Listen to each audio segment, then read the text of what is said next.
Bienvenue dans un nouvel épisode de Soluble. Aujourd'hui, je souhaite parler d'un mouvement citoyen qui aide concrètement des personnes sans abri à changer de vie. Ça commence par se loger, mais ça ne s'arrête pas là. Bonjour Julie Nicole. Bonjour. Tu es la directrice de l'antenne marseillaise de l'association Toi à Moi, Toi TOIT, comme le toit qui manque à des personnes sans abri que vous relogez dans de véritables appartements. On va parler de cette démarche qui est financée par la générosité des citoyens dans le but d'acheter des logements. Tu nous diras qui peut en bénéficier, comment on peut aider si on le souhaite, et on va aussi tenter d'aller au-delà des idées reçues qui peuvent persister autour de la crise du logement, un sujet majeur quand on sait que chaque soir, plus de 8000 personnes, dont 2400 enfants, se retrouvent sans hébergement d'urgence en France. Mais d'abord, les auditeurs assidus de ce podcast le savent, on veut toujours en savoir un peu plus sur notre invité. Julie, on peut dire que ton engagement solidaire en général et pour le logement en particulier sont au cœur de ton parcours. Ouais, comment tu t'es retrouvée à agir sur ce sujet ? Oui, alors ça fait maintenant plus de 10 ans que je travaille auprès d'un public, on va dire, vulnérable, précaire. J'ai travaillé dans les quartiers en politique de la ville auprès de bailleurs sociaux, et l'idée c'était de travailler sur des projets à l'échelle d'un quartier avec les habitants. En premier lieu, les associations, la ville, les bailleurs sociaux pour améliorer le cadre de vie, mais aussi la vie concrètement des personnes qui étaient logées. Et puis, je me suis du coup recentrée sur mon travail sur un programme de d'Housing First, qui est le logement d'abord. Le logement d'abord, c'est une politique qui a été mise en place il y a peu de temps, et j'ai fait partie on va dire, de l'expérimentation qui a été testée donc en France à partir de 2011 avec le programme Un chez soi d'abord. Et là, c'était vraiment de travailler avec des personnes qui, à la fois, étaient donc à la rue depuis très longtemps, ne s'en sortaient pas, et avaient aussi des troubles psychiques avérés. Donc, c'est des personnes qui, voilà, ont d'énormes difficultés à rentrer dans les dispositifs d'aide d'urgence qui répondent généralement à la rue, ou les problématiques psychiques sont intensifiées avec la rue. C'est un travail qui a été fait et mené avec une équipe pluridisciplinaire, avec du médico-social. Et en fait, on a pu montrer que c'était possible de loger ces personnes, de les accompagner, de permettre leur rétablissement, et voilà, donc de vivre avec des troubles psychiques en appartement, et de sortir de cette précarité. Et en fait, avec cette expérience-là, donc qui s'est aujourd'hui institutionnalisée en France, avec l'association Toi à Moi, j'ai voulu reproduire ces bonnes pratiques, et notamment à Marseille. Alors on va parler de tout ça en détail, mais on poursuit un petit peu aussi sur la compréhension de ce problème. Alors sans être trop naïf, on sait globalement les grandes difficultés du logement. Alors ce nombre, 330 000 sans domicile fixe en France, selon le dernier rapport de la Fondation Abbé Pierre, un nombre record de demandes de logements sociaux en France, même si du côté de l'hébergement d'urgence, il y a aussi eu une augmentation du nombre de places, mais on a l'impression que ce problème est insoluble. Alors, on est dans un podcast de solutions, on voit qu'il y a des actions, et tu viens d'en parler, mais sur le terrain, de là où tu es, qu'observes-tu de l'ampleur de ce phénomène ? Alors, Marseille, sans vouloir toujours dire que Marseille est spéciale, mais en fait, finalement, oui, est une ville très ségrégée. C'est un mot qui est très fort, mais c'est vrai qu'il y a une vraie fracture entre voilà, une partie très aisée, et une partie très pauvre de la population. On a un record de personnes à la rue voilà, à Marseille, qui est de 14 000. Alors, selon un dernier recensement, on est à 14 000. On pense qu'en réalité, on s'approche plus des 16 ou 17 000 personnes à la rue. C'est des personnes qui ont des profils de plus en plus divers. On retrouve beaucoup de femmes seules, de femmes avec des enfants. On est loin de cette image de la personne SDF, d'un homme âgé, etc. Les gens meurent à la rue très jeunes. On a donc, une difficulté pour appeler le 115 et obtenir un hébergement d'urgence. Ces hébergements-là ne sont pas suffisants en termes de place. On est à peu près à 1200 places d'hébergement à Marseille. Donc voilà, on fait le ratio. Et en fait, donc tous ces dispositifs sont complètement saturés. Et puis donc les personnes sont nombreuses, sont à la rue. Et en fait, cette pauvreté, elle s'ancre. Et effectivement, on essaye de trouver avec les acteurs du logement, de l'accompagnement social, pour trouver des solutions qui soient durables. Alors, il y en a plein. Toi, moi, en est une parmi tant d'autres, hein. Voilà, on reste très humble, notamment parce que pour l'instant, si on fait un dispositif de qualité, on n'a pas encore cette quantité. On a l'ambition, mais voilà, on a vraiment besoin de développer cette solution dans la durée. Voilà, avec le concours des pouvoirs publics, des associations, mais aussi en fait de tous les acteurs du territoire. Et par exemple, les entreprises et les citoyens sont des acteurs sur lesquels nous, on s'appuie beaucoup. Allez, parlons justement dans le détail de cette solution, l'association de toi à moi. C'est un réseau national qui compte 62 appartements. On va explorer donc son fonctionnement à partir de ce que tu coordonnes à Marseille, on l'entendait. Et je le disais, tout commence par l'achat de véritables logements. Explique-nous pourquoi cette démarche. Vous en avez déjà deux depuis votre création à Marseille en 2022. Marseille, deuxième ville de France. Tout à fait. Alors, deux logements, et puis nous avons, nous sommes en train de construire une campagne de crowdfunding pour le troisième. Alors, c'est très simple. On se dit que c'est le mouvement qui est parti de cette idée, un mouvement citoyen, de citoyens et d'entreprises qui, chacune à son échelle, donne pour justement acheter collectivement ces logements. Donc on dit généralement que si 120 personnes donnent 20 euros par mois, donc 20 euros qui sont 5 euros après défiscalisation, pendant 5 ans, on peut en fait rembourser totalement un emprunt pour un appartement d'à peu près 130 000 euros. Donc en fait, on se dit 120 personnes, c'est pas beaucoup. Alors pendant 5 ans, on n'est pas obligé de donner pendant 5 ans, mais ça peut être donc plus de personnes qui donnent pendant un plus court terme. Enfin voilà.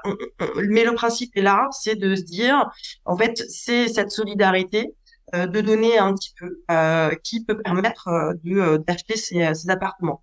Pourquoi on ne louerait pas? Pourquoi on décide d'acheter des appartements? En fait, tout simplement parce que on se dit que en achetant, on pérennise notre action. C'est-à-dire que une fois que ces logements sont terminés d'être financés, on a la possibilité de faire entrer des familles, des personnes, des ménages qui sont en très très grande précarité, de les accompagner le temps qu'il faut. Ces logements sont des tremplins.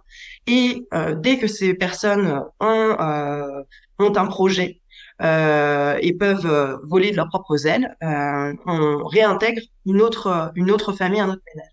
Donc c'est ça, et à l'infini, d'où l'intérêt de pérenniser en fait notre action par l'achat d'un logement. Un financement participatif solidaire, donc la propriété des logements est à l'association. Comment vous choisissez ces appartements parce que c'est un sacré budget, en effet. Même s'il y a 120 personnes, on peut y parvenir. Alors, je m'entoure de de gens qui ont envie d'aider. Alors ça peut être donc c'est des bénévoles. Il se trouve que j'ai la chance d'avoir dans cette équipe un conseiller immobilier qui connaît extrêmement bien Marseille et qui donc nous a aidé à rechercher un logement. Donc voilà, on sait très bien que le marché immobilier est très tendu dans toute la France. Marseille n'y échappe pas. Mais on va aller chercher des opportunités. En vérité, on a réussi à trouver des logements qui n'avaient pas forcément énormément besoin de travaux, parce que ça fait aussi partie de notre touche, notre expertise, c'est de dire on achète des logements, mais on les rénove. On les rénove de manière à ce que ces logements soient dignes, décents. On lutte aussi contre la précarité énergétique, donc on va vraiment travailler sur ces questions-là. On sait à quel point c'est important. Donc voilà, donc on va aussi voilà travailler sur la qualité des logements. Donc voilà, on cherche longtemps, mais on trouve et on rénove ces logements-là. Et finalement, vous les achetez au prix du marché. Si quelqu'un nous écoute et qui est vendeur, il peut vous contacter aussi. Oui, tout à fait. Alors on aura forcément un budget qui est défini avec toi à moi au siège. Et voilà, et on cherchera dans cette fourchette-là. On va aussi euh, développer du mécénat de compétences avec des entreprises qui peuvent venir nous aider sur des travaux, des bénévoles qui ont des appétences, des compétences pour venir nous donner un coup de main. On a des dons d'équipement, etc. Et ça facilite grandement voilà l'amélioration, la qualité dans le logement. Ça accélère aussi l'entrée dans les lieux de familles qui sont dans le besoin. Alors, je t'entendais dire c'est un tremplin, c'est en quelque sorte une porte d'entrée pour des bénéficiaires de ces logements. Bah, à qui ces appartements sont-ils destinés? Alors, c'est des personnes en grande précarité qui, donc, la plupart du temps, sont à la rue ou dans le système d'hébergement d'urgence, de foyer, d'hôtel. Voilà, hein, une personne sans domicile fixe, c'est une personne qui va faire des allers-retours à la rue et dans des logements temporaires de l'hébergement.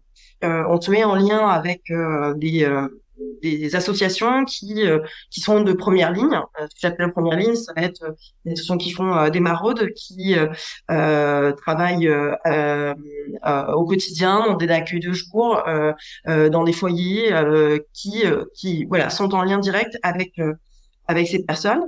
Et voilà, donc il y a un système de dossier de candidature. Alors voilà, malheureusement, on est un peu obligé de travailler comme ça. Et l'idée, c'est que en fait, la personne ait bien compris le dispositif, parce que c'est un dispositif de logement, mais c'est aussi un accompagnement qui est très intensif. Donc, il faut que ces personnes aient envie d'être accompagnées.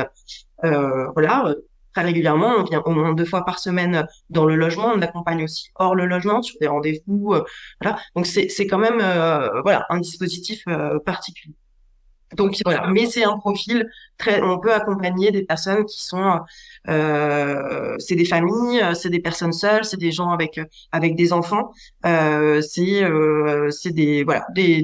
On n'a pas de critères précis, sinon un minimum d'autonomie dans le logement parce que on n'a pas cet accompagnement médical associé directement au logement. On peut le mettre en place, mais faut quand même que la personne puisse voilà, être un minima autonome, qu'elle ait envie d'avoir cet accompagnement. Oui, on entend le mot autonomie, c'est la finalité aussi de ce projet, c'est de sortir aussi de ce dispositif et de permettre de reprendre le cours de sa vie. On dit souvent que ce sont des accidents de la vie qui peuvent être à l'origine d'une situation qui pousse des personnes à se retrouver sans logement. Tu parles d'un accompagnement durable, c'est la deuxième jambe de ce projet qui avance. Concrètement, est-ce que tu peux nous détailler un peu plus cet accompagnement au-delà du logement? Tout à fait. Alors, bon, le principe d'accompagner des personnes très très précaires, c'est que il y a une multitude de facteurs pour lesquels ces personnes se sont retrouvées à la rue. Donc, on part du principe que cet accompagnement va être intensif, sur mesure, global, sur tous les plans de la vie. Nous accompagnons sur tous les plans de la vie, mais ça va prendre du temps. La phrase de toi à moi et que j'aime particulièrement, et c'est pourquoi voilà, je me suis lancée et je me suis engagée dans ce projet, pardon. C'est aussi que c'est le temps qu'il faudra. Voilà. Alors aujourd'hui, avec les 15 ans d'expérience de toi à moi, on sait qu'on accompagne sur à peu près 2 ans et demi, 3 ans en moyenne. Ça peut être plus, ça peut être moins. On s'adapte vraiment à la situation du ménage. Et donc, ça va être un accompagnement d'accès et de rétablissement des droits. Donc, ça va être sur tout le volet administratif, les documents d'identité, un compte en banque, un compte courant, parce que souvent, voilà, on est éloigné de ça. Ça va être une gestion de budget, ça va être accompagné sur l'entrée dans les lieux, s'approprier son logement, savoir de nouveau habiter un lieu. Les personnes ont parfois des difficultés à se retrouver entre quatre murs, on peut le dire. Donc ça prend du temps. C'est aussi voilà, pouvoir acheter un petit meuble, mettre de la décoration, toutes ces petites choses qui permettent en fait de se sentir sécurisé dans son logement et de s'y sentir bien. On va travailler sur un projet. Quand on signe la convention de bail, on signe aussi un contrat d'accompagnement. Alors, ça a l'air formel dit comme ça, mais ça permet en fait de voir quelles sont les priorités dans la vie de la personne, et ça va être de savoir si il y a des questions de santé qui sont très importantes. C'est souvent le cas, hein. Donc, on va généralement se focaliser là-dessus. S'il y a besoin de faire des examens, s'il y a besoin, là, on a une personne qui doit se faire opérer du genou parce que voilà, une vie à la rue, ça use. Et ça permettra de mettre en place son projet d'insertion professionnelle qui est déjà presque tout tracé. Cette personne avait déjà une idée très précise, notamment d'être éducateur canin, voilà. Vous voulez dire, donc voilà, c'est accompagner aussi la personne dans son projet d'insertion professionnelle. Ça va être aussi de se projeter sur où est-ce qu'on a envie de vivre. Parce que effectivement, toi, moi, c'est un logement de tremplin. Ce sera pas le logement définitif. Mais donc, du coup, c'est de se dire, voilà, où est-ce que j'ai envie d'habiter? Comment j'ai envie d'habiter, c'est de faire vraiment ce projet-là. Ça va être aussi de travailler sur si on a sur un volet psy besoin d'aide. C'est souvent beaucoup de trauma à traiter, et donc il y a besoin en fait de travailler sur rétablissement en santé mentale. C'est quelque chose pour lequel la collègue est formée, par exemple. Et puis, ça va être aussi de retrouver sa famille, de recréer des liens, des repères affectifs et sociaux, notamment avec l'équipe bénévole. Alors l'association Toi à moi existe depuis 2007, à Marseille depuis 2022, donc au global c'est déjà 150 personnes qui ont été aidées, 62 appartements, dont 2 à Marseille et bientôt 3 si les fonds arrivent, et c'est bien l'un des enjeux aussi de ton travail, de ton activité, c'est de faire connaître cette initiative et de lever des fonds. Alors concrètement, comment ça se passe pour aider? Alors, il y a plusieurs façons de pouvoir aider. J'insiste encore sur cette idée d'échelle, chacun, chacune, et on sait très bien qu'en ce moment, ça peut être particulièrement difficile, voilà, de donner aux autres, d'être solidaire. Mais il suffit finalement d'une petite participation. Ça peut être un don spontané ou un don mensualisé. Il y a toujours pour les particuliers cette défiscalisation de 75%. Donc, on donne 20 euros, finalement, on donne que 5 euros par mois. Nous, ça nous aide énormément. On a voilà, des événements collectifs qui ponctuent l'année et qui permettent voilà, de participer solidairement. Donc là, on est en train d'organiser une course, c'est Courir pour toi. Au niveau national, la possibilité pour des entreprises de s'investir voilà, avec leurs collaborateurs, de créer des équipes et d'aller relever un défi, un challenge de 500 km ou 20 000 points. On a en fait, c'est avec une application qui fait podomètre et qui est aussi met en lien toutes les équipes en France. Donc c'est un challenge qui est assez chouette parce qu'il y a des défis, parce que il y a une émulation, hein, voilà, donc ça permet via les entreprises de pouvoir participer. Mais le grand public peut le faire aussi, peut participer. Donc je crois que c'est une adhésion de 10 euros pour pouvoir lancer une équipe. Voilà, donc ça c'est le genre de choses qui nous aide aussi particulièrement. Alors c'est vrai, je t'interromps deux Oui, secondes sur ce challenge. Alors c'est un engagement évidemment collectif et pas individuel, mais c'est aussi une façon d'alerter sur un problème de société annuel, puisque cette course, ce challenge, correspond à une période de temps, à une date qui est critique en matière de logement en France.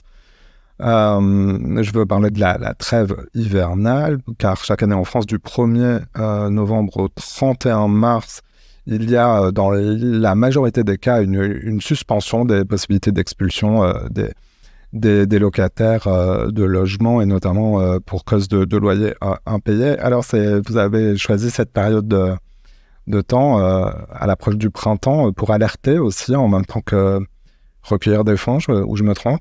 tout à fait. C'est exactement pour ça que le challenge est de courir pour toi, c'est du 15 mars au 31 mars 2024. Donc l'idée c'est de dire voilà, cette trêve hivernale effectivement s'arrête. Ce qui veut dire que il y aura une hausse des expulsions locatives. Du coup, que cette période est particulière parce qu'effectivement, des personnes peuvent se retrouver à la rue de manière plus importante.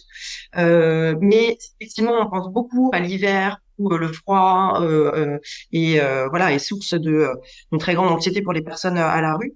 Mais on meurt aussi à la rue dans les périodes d'été, notamment par les fortes chaleurs, voilà, c'est de déshydratation, etc. Et donc c'est de dire en fait, oui, il y a cette trêve hivernale, mais du coup, nous avons finalement la solidarité, c'est toute l'année, et on veut marquer ce moment spécifique pour nous pour dire aidez-nous à pouvoir sortir des personnes de la rue avec cette course, puisque du coup les fonds qui vont être récoltés vont permettre d'accompagner d'autres personnes. Et pour Voilà. financer ces accompagnements et au final aussi le fonctionnement, puisqu'on disait, il n'y a pas que l'achat de l'appartement au début, il y a aussi une autre initiative que vous mettez en place, inspirée, je pense, des fresques du climat. Vous sensibilisez dans les entreprises ou les institutions le public aux questions du logement. Alors vous dites que c'est pour aussi aller au-delà des idées reçues sur le logement, ça s'appelle la fresque des personnes sans abri. En deux mots, quelles sont les principales idées reçues qu'il fallait lever autour de ces fresques? Ça permet en fait de définir, de construire ensemble un parcours d'une personne qui se retrouve à la rue. Donc les causes, les conséquences et surtout, c'est très important, les solutions. Cette fresque est un outil qui permet effectivement de sensibiliser sur cette question. Voilà, l'idée n'était pas voilà d'apporter des nouvelles un peu flambantes, mais de se dire en fait il y a la possibilité, et encore une fois chacun à son échelle, de pouvoir faire quelque chose sur cette question. Mais par exemple, on ne le sait pas, mais il y a un quart des personnes sans abri qui travaillent. Voilà, 25%. C'est énorme et c'est en plus un exploit, hein, puisque quand on est à la rue travailler, en plus, bah, c'est très compliqué, c'est épuisant. Voilà, on a 40% de femmes qui vivent à la rue.